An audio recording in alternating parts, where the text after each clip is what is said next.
Hey, what's going on, guys? I got a special guest here today. We have Pascal Backham. He's a leading entrepreneur, business, and life strategist. Over the past 30 years, he's founded 8 companies in 4 different industries and coached over 20,000 people and hundreds of different businesses. He also has unique life experience, and we'll share that in the podcast, such as fasting for 100 days. So, Pascal, welcome to the hashtag Clockedin podcast. We're super excited to have you here. Uh, what is like? Where do you come up with these different experiences? Because it seems like you've from Muay Thai to all of these different things. How do you make decisions? Yeah, interesting topics. Like, there's a lot to say, but thank you first of all for having me. So Absolutely. I'm happy to share whatever your audience benefit from. But to come back to your question, I think life just happens. I mean, like to all of us, right? We make choices and Yes. decisions, and I'm always a little bit on the extreme side. I try to kind of like if it scares me, I pay attention to it and probably go for it. Yeah, I mean, in all areas of life, it's always the same. Something shows up, I make a choice, and then I go in for everything or nothing. I'm not the 50% guy. Got you. And have you always been a all-in type of guy? Like 100% in? Yeah, that was always I think it's probably like we all hear that probably like 100 times. It's how you grew up and all that stuff. And for me, it's just like with everybody, I guess. But I grew up in an orphanage, didn't know my parents, and I needed to kind of fight through everything and take what I wanted. It wasn't given to me, and that's why I realized, okay, if you want to have something, better go for it. And if you go for it, give it your all, otherwise it's not worth the time. That's actually, now that I'm saying it, when I used to do Taekwondo as a teenager, that's one of our master, or the master there always said, if you are in the training and you spend time anyway, like why don't you give your 100%? You spend your time anyway. You do, like he was extreme, when he punched, he looked this strong or weak, and then he was kind of like the Bruce Lee guy. Strong. And then he used to talk to everybody like 5 minutes, and you started to shake. And but that was his main message. Like, guys, you come here, you spend the time, you spend the effort, you want to learn, otherwise you wouldn't be here. Why don't you give 100%? I see you guys sometimes 80, 90%. Why? Like it doesn't make any sense. And I kind of adopted that and started to do everything with that mindset. Well, I think it's so valuable because when you really think about it, like people going to the gym or going on a run, or those are easy, or even cold calling people or reaching out to new clients or a sales call. Why don't you give it your all? You know what I mean? Most people, I literally see them on the first resistance. They're like, no, no, no, I'm good. I'm good. And it's like, you gotta keep pushing through. That's where the real growth is. When you push through, when you challenge yourself, when you do something a little bit different. And Yeah. so for you, how did Taekwondo impact your life? Where did you end up doing Taekwondo? Did you ever do it at a high level, and how did that impact you? Yeah, I think for me it was a life changer, not just a game changer, a life changer. I had my youth, and I lived it the way I thought it is good back then. I didn't get the love I guess I wanted as a child, and I thought I grab attention by beating up people and be the cool guy at school and deal with drugs and cocaine and all that stuff that you don't do supposed to do to basically get attention. And then there was one day I remember very well, I steal something. I always steal my food and everything, in a grocery store called Migros. Like I went in And with where was this? Where was this? Switzerland. Okay. So I stole my food and stuff. I actually was homeless at the time. I used to sleep in a baseball cabin, And I always went out and steal my food, empty backpack in, full out. And I remember that one day, a woman actually, the shop detective, catch me, and she pulled me on the back and turned me around, and I smashed her arm away and slapped her and run away. I had long hairs back then, 15 years old. And that was the day when I changed. Literally, that was the decision. I knew I cannot go back into my area. They catch me, they knew who I was. Long hair, that's this guy. And then I decided to steal one more time. So I went into another store, stole a nice suit, nice clothing, and I cut my hair like a millimeter, and I changed location. And Yeah. I just know now you need to kind of restart. Um I went away or turned my back to all my friends back then. They were all in drugs and fighting and all that stuff. And then when I did that, I actually started to join Taekwondo. And that was my new home. Like the master was a father figure. He was a world champion. He was a Vietnam veteran. It was extremely high discipline. And it was just like, wow, this is like, I want to learn that. I want to respect that culture and become one of them. It was just very impressive. So I remember you open the door, you sit there and you watch, and then a black belt went through the door, and everybody, "What?" like like Martians, like in the army. Like, damn, what's that? And so I went through that school and yeah, left my whole life behind and started to change, and it impacted pretty much my whole life, that decision. And where did you end up going? I was fighting at the World Championship in Taiwan back then. That was 96. Oh I wow. just looked at the stuff there and the medal and all those things, the card I got on the book. 96, Taiwan. And then I switched to Muay Thai. Uh, Yeah. that was Taekwondo World Championship, and I lost my fight against the guy who did the bronze medal. Yeah. And I was just very pissed because I felt like I will knock the guy out. Yeah. But because Taekwondo is, if you guys know Taekwondo, it's like if you go by points, and I Yeah. didn't care about points. I just wanted to knock out people, and I couldn't do that there. So I switched to Muay Thai. I actually after that I moved to Thailand. I sold everything in Switzerland, moved to Thailand, and I started to do Muay Thai there. Oh Uh, wow. And yeah. it's always been this go with the flow mentality, not go with the flow, but like and this is something I talked to my men's group about, which I think is super important. That idea of planning and then take action on it. Plan, set the new plan, take the action, which it seems like that's kind of how your moves were going, where you're looking around, trying to figure out what the next step is, and then take the action. Kind of not when I was back then in that age. I would say between 18 and 25, not that much. I Yeah. just went Instinct. instinct and emotion. Like, for Yeah. example, I sold literally everything in Switzerland. I booked the flight, one-way ticket. I had no idea where I'm going. I didn't have um like a lot of reserves money. I didn't have anything back in Switzerland. I just sold everything and just left. And there was not a much of planning. There was just a decision I'm gonna leave. Yeah. But then I figured it out, and it was fun. But later, especially when I started businesses, I learned fast that you better have a good plan and you Yeah. stick to the plan. Yeah.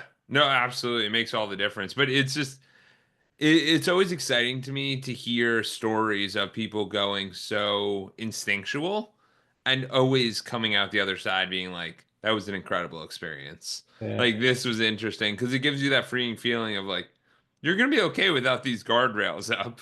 You can do a yeah. lot more than you think possible. So, for you, I know you did 100-day fast. When I heard 100-day, I still bring it up to everyone I see because I'm like, this is the most bizarre thing I've ever heard. I didn't know people could do that. I didn't know people could think like that. And we talked about in the prep call that intention really helped you.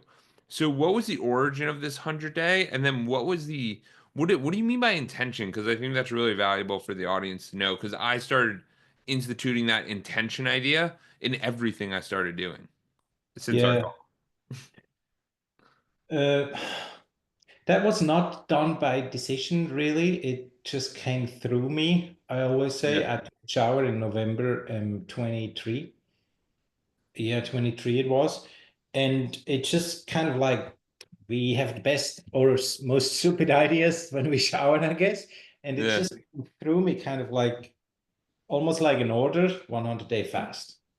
Never Yeah. thought about that ever before. I did Yeah. 50 days before, and then I did 40 days.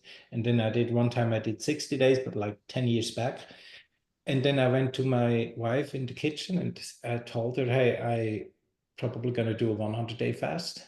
And she just said, like, okay, go for it. When? Said, probably starting next year. I'm not gonna eat in 2024 until I believe April 20th or something. And she said, okay, let's go for it. And then I started with no intention, with no idea, with I just didn't eat. Yeah. I went to the gym. I taken my 10,000 steps every day. I even cooked for my wife, sit beside her. That was the most boring part, by the way. Social contact. Like Yeah. Saturday evening, 6 o'clock is date night in my calendar with my wife. Date night with my sexy wife, Sass, it says. What do we do? Date night. What do? You go and eat, right? Or you go watch a movie and have popcorn or whatever. But like, okay, another Saturday. But anyway, I started and then I started to talk to people about it here and there because they were asking. And I realized how extreme that is perceived, how that is perceived as no way, that's impossible. The belief Yeah. and perception that people have about that was just something for me that I never really thought about. I just said yes and I went for it. And then I started to make up reasons. I actually started to think like, okay, what could be the reason for me? Like, why me? Why now? Why in general? And Yeah. I decided to have three reasons, I believe. Maybe it was given somehow, but for me, I came up with three things that I today, I will write a book about it. So these are the three main parts. Number one is for me personally, I decided to reset my whole system, the body, um, for the next 50 years to come. I'm turning 50 in 2 months, and I just said, okay, I want all the parasites to die and leave my body. Like, if you don't give your body food, if there's no sugar in the body, like all these cravings disappear because it's not the body that craves, it's the parasites within the body, in the brain, in the bloodstream, in the organs. They crave, they need sugar. And if they don't get it, they die. And so they start to create a revolution. And now you have headache and you have all those symptoms because of them. They live within you. And I knew they're going to die. My blood is clean, my liver is clean, my organs, my heart, my kidney, like everything going to be clean.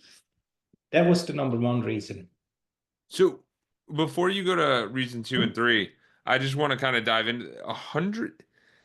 Like, what is going on with the parasites? Because I've heard about this, but I'm not the most familiar with it. Is it like a like, isn't there like something where you fast for 2 days and can get rid of it, or like you take some drink, or that's completely different? Yeah, that's different. There are, of course, different colonies or however you want to call it. They are in different stages, and then there are eggs that are waiting to slip and become alive, and but there are different stages, I believe, and then there are worms within your colon and everywhere that they just live and survive for weeks or months even. And of course, you can take cleansing supplements or do some apple cider vinegar with some herbal stuff and things. And you can clean a lot with that. But for me, it was more like a complete reset. I didn't want anything to survive. Yeah.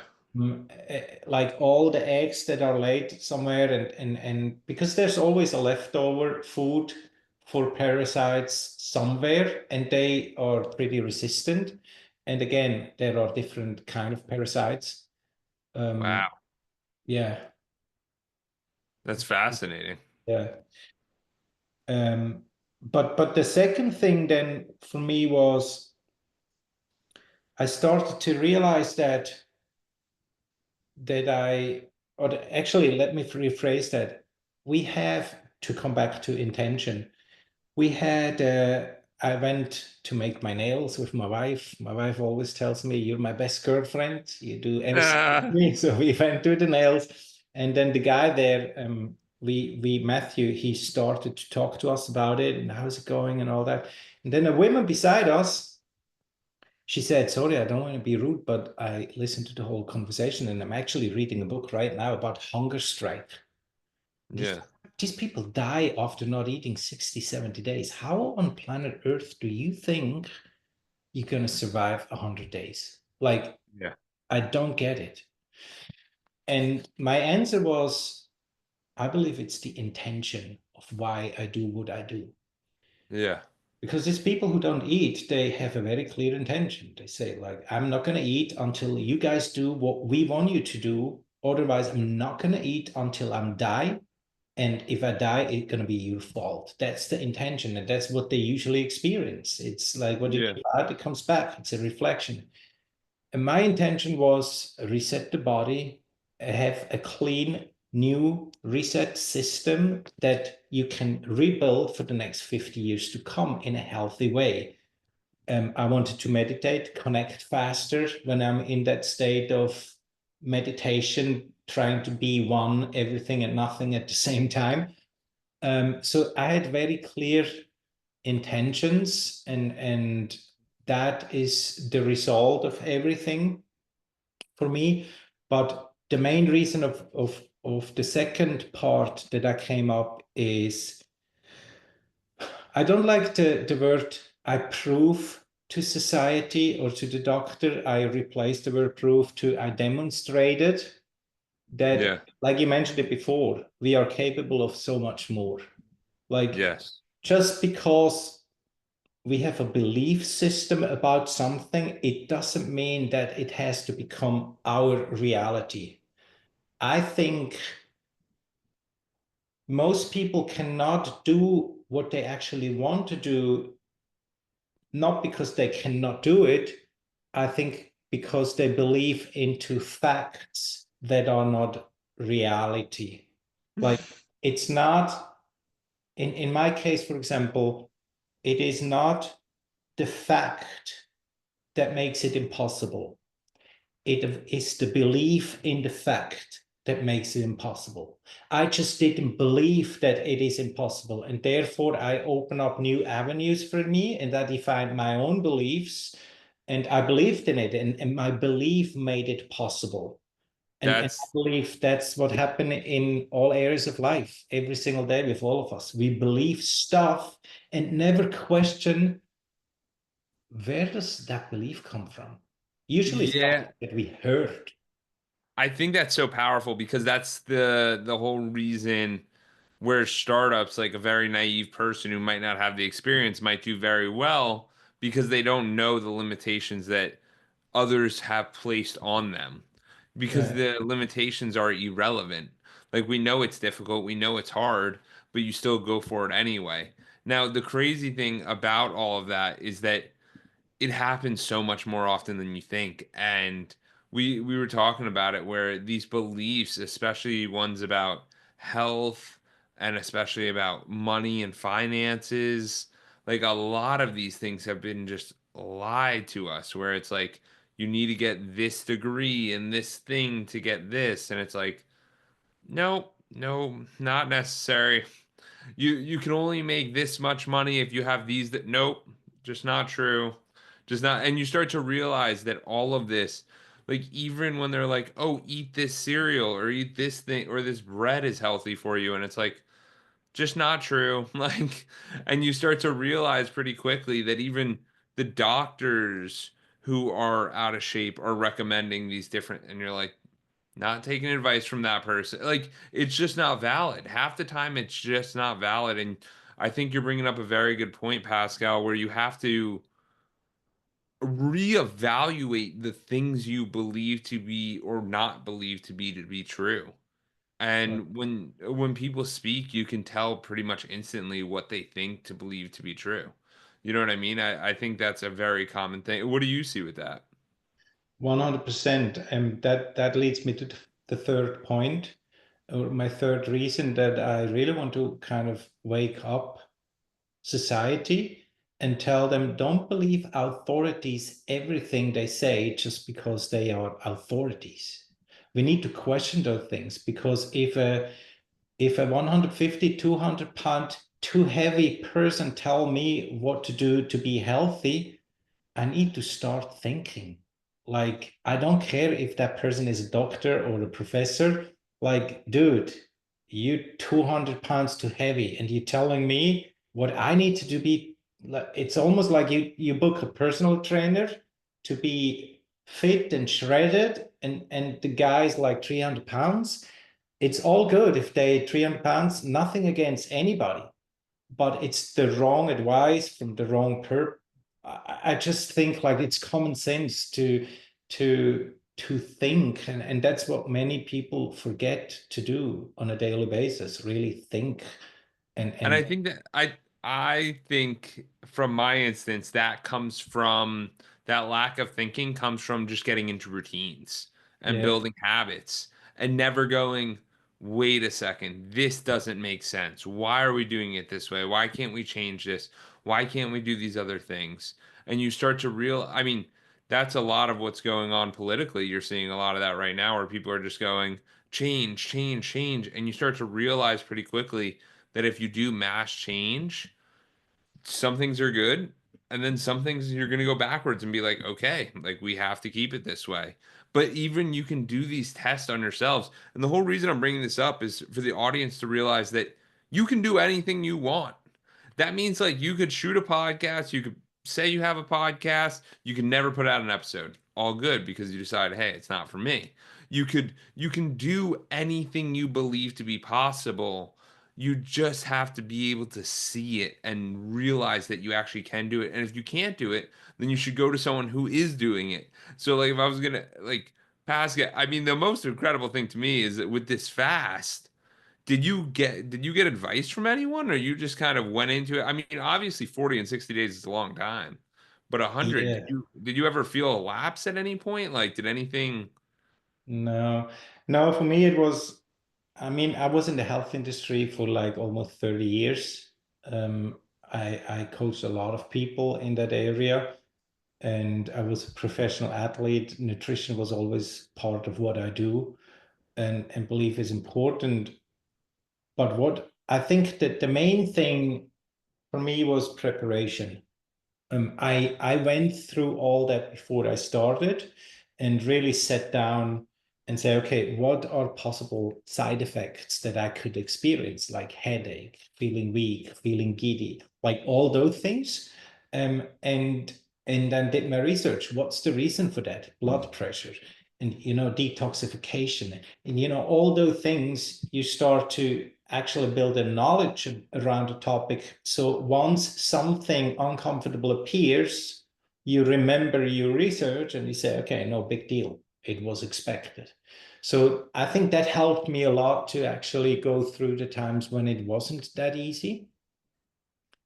Yeah, and while I'm saying that, I, to fast 100 days is not recommended, and no advice and any kind of bad stuff. That's something I did for myself. So that's not at all something that I recommend to do. I think if someone want to do like 1, 2, 3, 4, 5, 6, 7, or a week or so, that's a completely different story. I think 100 is extreme, and it took me a long time to test other stuff before I felt confident enough to actually go into 100. Yeah. Yeah, absolutely. I mean, but it's like a lot of these other stories. Like there's the guy out of the UK who ran all of Africa and it took him 400 days or something. Like it's bizarre, but you start to realize that these incredible feats are happening every single day. And we just have to realize what can we do to get there. So I think the real value here is recognizing that preparation is a massive component. You don't wake up one day and going, we're fasting. I mean, you have that intent, but then you have to sit there, you have to prepare. And when you start to see the problems coming up, you feel very comfortable aiding against those. Is there anything else you'd recommend for if someone decides to take on a big challenge or a big goal that they might not know much about?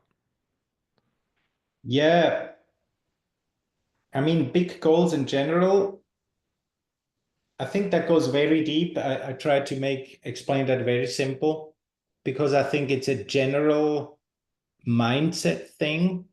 Yes. Um, what I do with some of my private clients, um, if everybody's talking about manifestation and reality and field and like all that stuff, but if it comes to challenges or big things like that in every area of life, can be a marriage, can be kids, can be business, can be anything. I overcame an 8-figure bankruptcy. Like everybody's talking about the success. Like I lost everything I had, retirement, all my real estate, and personal bankruptcy, business bankruptcy, everything was gone within 3 months, like zero, done. And how do you overcome those things? At the end, it comes all back to, for me, to the same frame. I ask myself literally, how is my life in that specific area today? And I write it down. Like it is like this today. I write that down. And I take the time and I write it down. This area, this, how do I feel emotionally, and what do I believe? Why is it that way? We come up with excuses because when I had the bankruptcy, one of the main investors passed away the day before the final contract. Yeah. Super easy to say, okay, that's the reason. Maybe not. So I leave that where it is now, but that's the first step. The second step then is, once we have that, I always recommend to flip the page and write down, how do I want it to be instead? Like I have Genie, anything you want, anything is possible, no limitation. Forget your beliefs and core beliefs. And how would I love the situation to be, and to write a new story? And then we need to make the switch and realize and admit that the only reason why this is my current reality and not this is because I believe in this reality more than I believe in this. Yes. That comes down to the core belief. Why is that like that?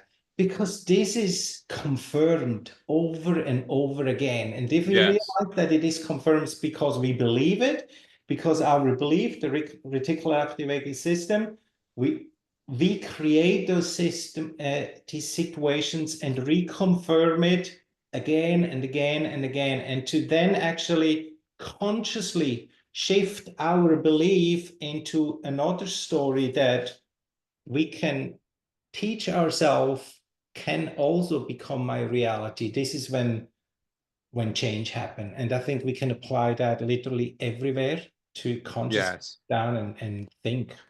I think that is so important because I do that with my coaching as well, where I take it. Well, the five pillars are mental health, physical health, community service, philanthropy, spirituality, and relationships. And we'll basically take where you're at and you'll rate it on a 1 to 10, and then we'll come up with what a 10 might look like. But the whole underlying of all this is figure out where you're currently at, figure out where you want to be, what is holding you back in that difference, and go for that and realize that anything here is possible because you can create what you want to create because it will happen. So for you, how did the 100 days, back to the 100 days, how did that impact your personal brand, and how did that kind of impact the way your friends saw you, the internet saw you, people saw you? How did you think, did that help you? Did that hurt you? Like, how did you think about that? Yeah, that's actually funny because I use that when we do personal branding, we build personal brands, and the way we build a brand is we use the framework of, I call it the impossible story. So what we do, I take myself an example. The 100 days is not important. That's just my impossible story. In other words, a story that most people consider impossible. And what we found is that we all have an impossible story. Like Yes. as a father, as a sport person, as a I went out of an addiction, as a whatever it is, we all have a story that most people come and say when you tell the story, there's no way you did that. I don't believe you. We all have that. And again, it's not about the story. What I recommend then to do, and this is what I did with myself, I ask myself, how did I make this possible? Why was it possible anyway for me? And I started to dig deep and realized that I follow my own framework. And I started to, I have something like a life meter, like a whole meter of events where I write all the achievements and all the ups and downs in my life from birth to now. So I see the connection they have with each other. And I start to see, hey, I follow my framework in every single area that I was successful. My personal framework is I make a decision. It's 5 steps. I make a decision when I see something pretty fast. Then I educate myself so that I can commit 100%. And then I create the discipline to be consistent. That's my framework. This is how I was fighting at the World Championship. This is how I got up after an 8-figure bankruptcy. This is how I did the water fast. This is how, like everything, when I went back, it's like, oh, this is how I do stuff. And I started to realize now it doesn't matter what Osmosis say or Tony Robbins or all these guys. I'm there to get the knowledge, education, but I apply my framework because my framework is proven throughout my life. That stuff all works for them because that's their framework. It doesn't work for me. So I need to apply that stuff. And to come back to your question, this is how it impacted my business and my life. I realized how unique we apply things in our business and how unique we build personal brands because it's about them. For me, a personal brand is the identity of who you truly are as a human being. It's not about the Yes. product, not the service, it's you. And you are unique and you have an impossible story. And that impossible story became alive because of your personal framework.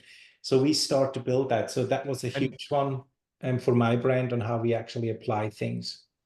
yes, yes, I think that's awesome because it's important for the audience to realize that Pascal is talking about social media. He is talking about in person. He's talking about you as an individual and the way you show up for people. And like, if you can sit there and constantly default to your personal impossible story, like one of the impossible stories I have is like I've traveled to 27 different countries. We stayed in Europe for 7 weeks. Like we ran 2 marathons. Like these are all impossible stories, but at the same point, like they give you confidence into who you are. And the thing is that you're carrying around these incredible stories, but you're just not sharing them. And that's a crime to the person that you really want to be. Because if you have these and then you reflect back, what allowed me to achieve this incredible thing? Well, I set the goal. Okay. We had accountability for the goal.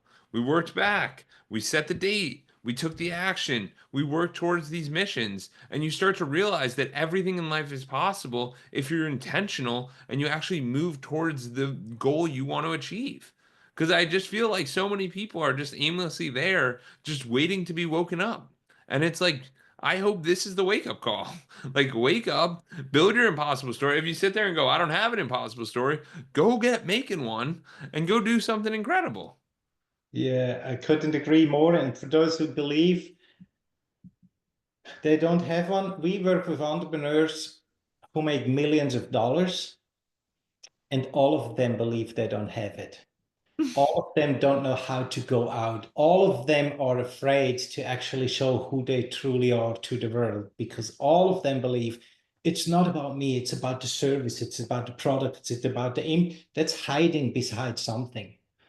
And all the people that you and I know, all the people that we all follow, like let it be Elon Musk, Steve Jobs, whatever, these people understand the power of personal interconnections, sharing their truth, sharing who they truly are, their ups and downs. And everybody who believes they don't have it, what I encourage them to do is to really, and I'm not meaning just like think a little bit about it. Go to Starbucks, go somewhere with a piece of paper and sit there for an hour or two and really think back. Like when I was a child, what did I love to do? Dig, write stuff down. And then once you start to write, say, oh, actually, I built my first business then. Oh, I had a girlfriend back then. The accident, I completely forgot my accident. How did I recover there? And you start to find stuff that you realize, hey, damn, my life is full of stories. And now you start to realize ups and downs, and you can ask yourself questions like, how did it make it until today?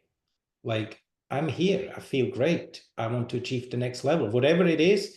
But we start to see a pattern, and all it needs is to actually intentionally take the time, sit down and think and really mean it.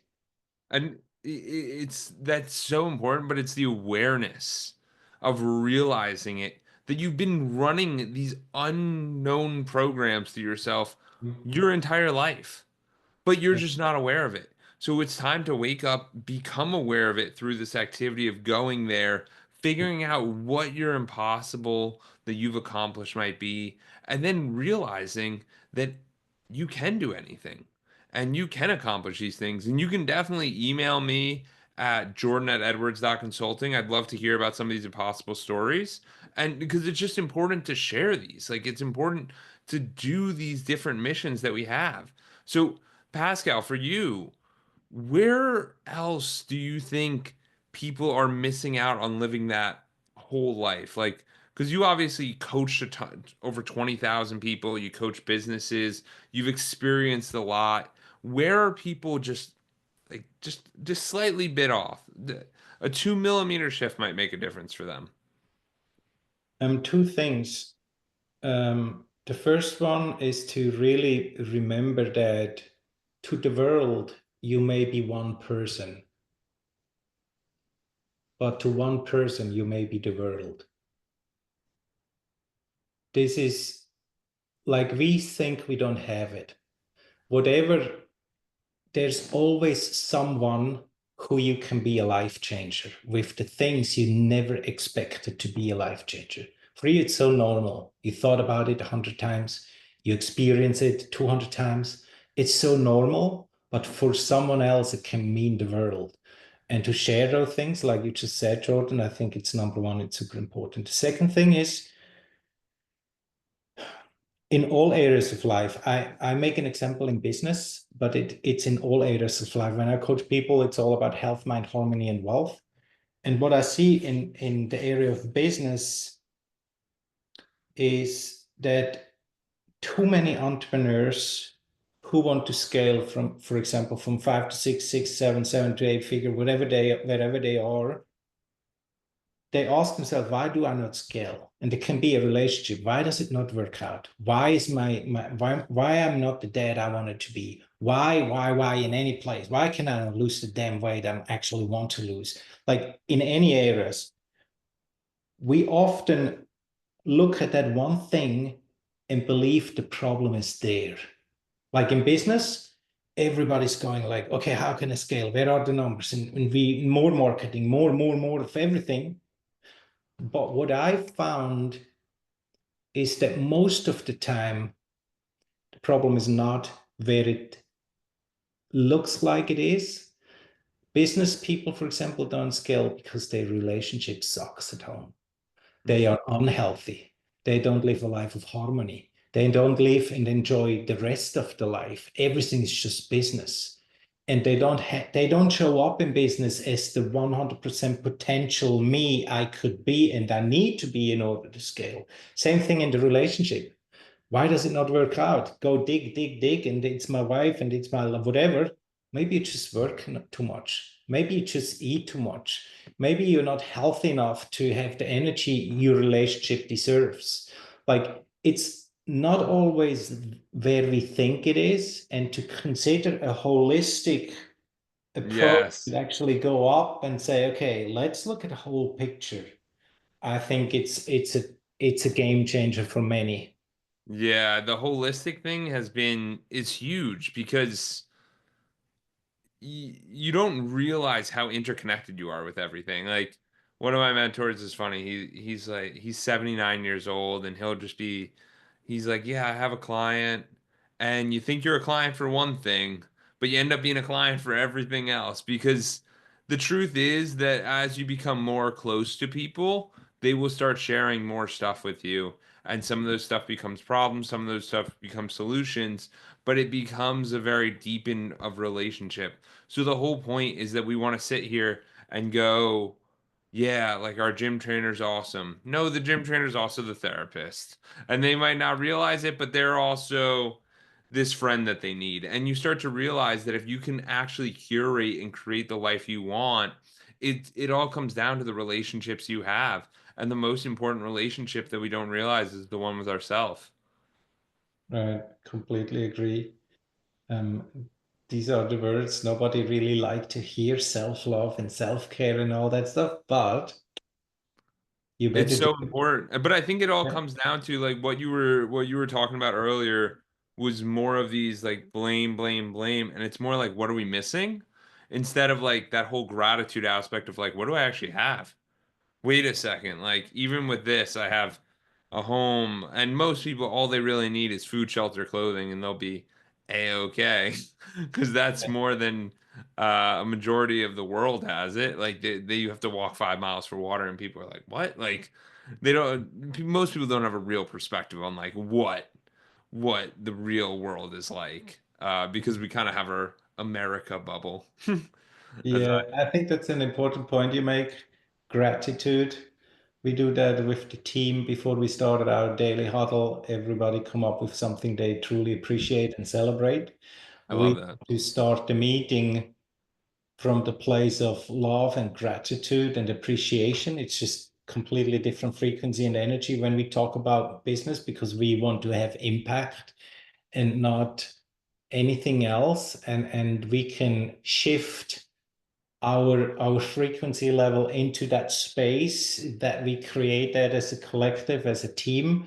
And I think to have that daily, we sometimes even do that with the family here on the table. Sit down and make 3 rounds. What do you appreciate about Josh, about Zaz? And we just make the round. And in the beginning, it feels weird.